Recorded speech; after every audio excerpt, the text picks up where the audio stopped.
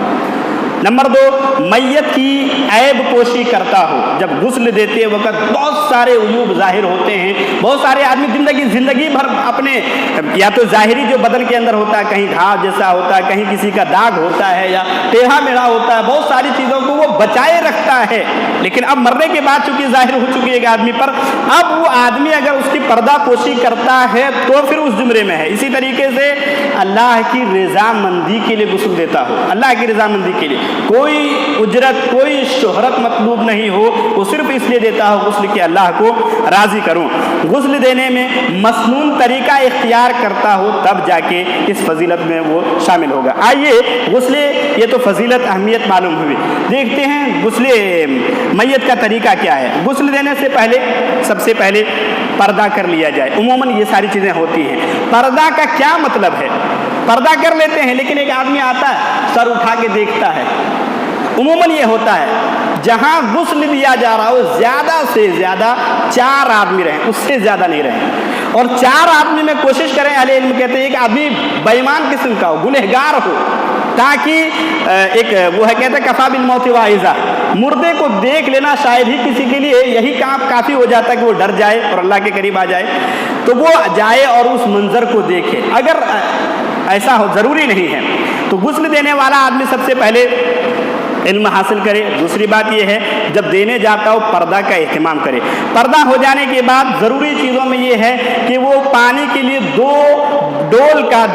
برتنوں کا کہ وہ کیا کہتے ہیں ضرورت اس کو ہوتی ہے، اس لیے اس کو سامنے رکھے۔ ایسا نہیں کہ ٹونٹی ہے تو فلاں ہے، کیونکہ آپ صلی اللہ علیہ وسلم نے فرمایا اغسلوہ بماء وسدر، یہ ان لوگوں کے تعلق سے جو احرام کی حالت میں گر کر شہید ہو گئے تھے، آپ نے کہا تھا بیری کے پتوں سے انہیں غسل دو۔ اور ایک حدیث کے اندر ہے جن میں ام عطیہ رضی اللہ تعالیٰ عنہا راویہ ہیں، کہتی ہیں کہ آپ صلی اللہ علیہ وسلم کی بیٹی آپ صلی اللہ علیہ وسلم کی بیٹی زینب بنت محمد کو میں غسل ہم سب دے رہے تھے کہ اتنے میں آپ صلی اللہ علیہ وسلم آتے ہیں اور کہتے ہیں کہ 3 مرتبہ نہلاؤ، 5 مرتبہ نہلاؤ، اور اکثر من ذالک، کیا اگر اس سے بھی زیادہ حاجت ہوتی ہے تو اس سے بھی زیادہ مرتبہ غسل دو، لیکن یاد رکھو کہ وَجَعَلْنَا فِي الْآخِرَةِ کافورا، آخر میں کافور ڈالا کرو. لہٰذا دو برتن کا ضرور اہتمام کریں، ایک میں بیری کے پتے ابال کر رکھے جائیں اور دوسرے کے اندر کافور رکھا جائے. اس دونوں کے تعلق سے بیری کے پتے چونکہ گندگی کو زیادہ جلدی سے ختم کرتے ہیں، آج جبکہ اب گندگی کو دور کرنے کے بہت سارے طریقے ہو چکے ہیں، الگ الگ صابن آ چکے ہیں ہمارے پاس، تو کیا ضروری ہے؟ ہاں، سنت پر عمل کرنے کے لیے ضروری ہے، اور صابن وغیرہ شیمپو وغیرہ بھی آپ استعمال کر سکتے ہیں.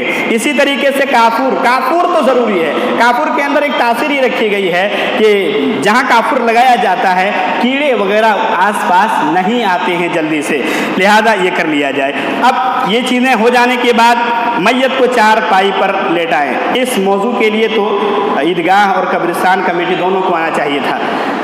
چار پائی پر میت کو لٹا دیتے ہیں، پردہ ہو چکا، پانی کا انتظام ہو چکا ہوتا ہے. اب سب سے پہلے جو میت ہے اس کے جو ظاہری گندگی ہے، اہل علم کہتے ہیں اگر ناخن بڑا ہوا ہے تو ناخن کاٹ دیں، مونچھیں اگر بڑی ہوئی ہے تو مونچھیں کاٹ دیں. جو گندگی صاف کرنے کی چیزیں ہیں جو ظاہراً کر سکتے ہیں کر لیں. اس کے بعد میت کے اوپر، میت کو ایک کھاٹ پر سلاتے ہیں چار پائی پر، میت کو ایک بڑے چادر سے کپڑے سے ڈھک دیں. اس کے بعد اس کے کپڑے اتارے جائیں اور اتارنے میں بے پردگی نہ ہو، اس انداز سے کپڑا اتاریں کہ اس کا سطر نہ کھلے. میت گرچہ میت ہے لیکن ابھی بھی ان کی عزت باقی ہے، بحیثیت انسان کے ابھی بھی، اور ایک گھر کے فرد کے ان کی ابھی عزت باقی ہے، لہذا پردہ ان کا باقی رہے. تو اندر کپڑے کھولے جائیں. اگر بہت ٹائٹ ہے، علماء کہتے ہیں کینچی کا استعمال کرنا پڑ جائے تو کینچی کا استعمال کر کے وہ سارے کپڑے کاٹ دیے جائیں. اس کے بعد یہ سارے گندگی صاف ہو جانے کے بعد اب اگلا جو مسئلہ آتا ہے وہ ہے کہ میت کو ظاہری گندگی صاف کرنے کے بعد، کپڑا اتار دینے کے بعد اب بڑے احسن انداز سے میت کو اٹھائیں گے اور ان کو سیدھا کر کے بٹھائیں گے. تھوڑا کوشش کریں گے، لیکن ایک حدیث کے اندر آپ صلی اللہ علیہ وسلم نے فرمایا کہ اپنے مردوں کی ہڈی کو توڑنا گویا زندوں کی ہڈی کو توڑنا ہے، لہذا اچھے انداز سے ان کو بٹھانے کی کوشش کریں گے تاکہ پیٹ کے اندر جو گندگی ہے وہ باہر نکل جائے. اور یہ باہر نکالنے میں جتنی دیر لگے کوشش ہونی چاہیے. لیکن اچھا، ناک وغیرہ بھی پہلے ہی صاف کر دیا جائے گا، ناک منہ وغیرہ جو بھی صاف کرنا ہو، ابھی وضو نہیں کر رہے ہیں، اس کو وضو کرانا ہے. یہ سارا کچھ کرنے کے بعد آپ صلی اللہ علیہ وسلم نے فرمایا کہ ایک آدمی کو نہلایا جاتا ہے اس طریقے سے، لیکن گندگی جاری ہے تو روئی اور کپڑے وغیرہ کا استعمال ناک میں کر لیا جائے، یعنی بند کر دیا جائے، اور سرین کے پاس بھی روئی وغیرہ رکھ دیا جائے تاکہ گندگی باہر نہ نکلے. علماء یہاں تک کہتے ہیں کہ اگر ان کے بال زیر ناف کے بڑے ہوں یا بغل کے بال ہوں تو انہیں بھی اگر صاف کرنے کی طاقت اس موقع پر کوئی آدمی رکھتا ہو تو اس پر بھی عمل کرنے کی کوشش کرنی چاہیے. اب سب کچھ ہو چکا ہے، اب ان کو صاف بھی کر دیا گیا ہے. اب میت کو اصل جو غسل ہے وہ غسل دینا ہے. اور وہ غسل کیا ہے کہ میت کے دونوں ہاتھوں کو پکڑا جائے گا، اور جس طرح ہم وضو کے اندر دھلتے ہیں ویسے میت کے دونوں ہاتھوں کو یہاں تک دھلا جائے گا. اس کے بعد پھر میت کے اب ہاتھ کو ایسے رکھ دیا جائے گا سینے کے پاس. اس کے بعد صرف مسح کیا جائے گا، کلا تو وہ کرے گا نہیں ہے چونکہ مر چکا ہے، لہذا صرف مسح کر دیا جائے گا. اشارہ جس طرح طہارت کا شعور باقی رکھنے کے لیے اسلام نے تیمم کا حکم دیا ہے، ویسے ہی وضو کے فرائض کو باقی رکھنے کے لیے اب وہاں مسح کرنا ہے. اور وہ ناک کے اندر بھی صرف مسح کرنا ہے، پانی وغیرہ نہیں ڈالنا ہے. پھر چہرے کو دھلنا ہے اور تمام جس طرح وضو کیے جاتے ہیں ویسے وضو کر دینا ہے. اب اس کے بعد مسح کا بھی مسئلہ علماء کہتے ہیں مسح بھی کیا جائے گا. اگر خاتون ہے تو خاتون کے بالوں کو کھولا جائے گا 3 چوٹی بنا کر. اب اس کے بعد پاؤں دھل دیا جائے گا. مکمل وضو ہونے کے بعد اب انہیں نہلانا ہے. تو سب سے پہلے جو جس کھاد میں سلایا ہوا رہیں گے تو میت کو بائیں کروٹ پہ یعنی ادھر سے اٹھائیں گے اور یہ اوپر ہو جائے گا دائیں طرف سے. وضو کے بعد سب سے پہلے سر دھلیں گے، سر اور داڑھی دھلیں گے اچھے طریقے. سر اور داڑھی جب دھل چکے ہوں گے تو بدن کی طرف آئیں گے، اور بدن دھلتے وقت پہلے داہنے طرف سے شروعات کریں گے، پھر بائیں طرف سے شروعات کریں گے، اور اس درمیان جتنے پانی بہانے کی ضرورت پیش آئے. ایک علماء کسی کا قول پڑھا تھا اور بہت بہترین قول کہ زندہ آدمی جب نہاتا ہے تو شریعت کا حکم ہے کہ کم سے کم پانی میں نہائے. زندہ آدمی جب نہاتا ہے تو شریعت کا حکم ہے کہ کم سے کم پانی میں نہائے، لیکن مردہ آدمی کے تعلق سے آپ صلی اللہ علیہ وسلم نے ایک عام لفظ کہہ دیا حضرت زینب بنت محمد کے غسل کے موقع پر کہ جتنا زیادہ ہو، صفائی جب تک نہیں ہو جاتی ہو تب تک پانی ڈالتے رہنا ہے۔ اس کے بعد یہ اب غسل ہو جاتا ہے، آخر میں کافور کا استعمال کریں گے۔ یہ جو میرا موضوع تھا یہاں تک ختم ہوتا ہے۔ اس کے بعد بھی موضوع کے اندر چند باتیں تھیں جو شاید بیان کر دینا مناسب ہے، اور وہ یہ ہے کہ جب اتنا جان ہی چکے ہیں تو کفن کا بھی طریقہ تھوڑا بہت جان لیتے ہیں۔ کیا ٹائم دیتے ہیں؟ 10 منٹ، 5-10 منٹ۔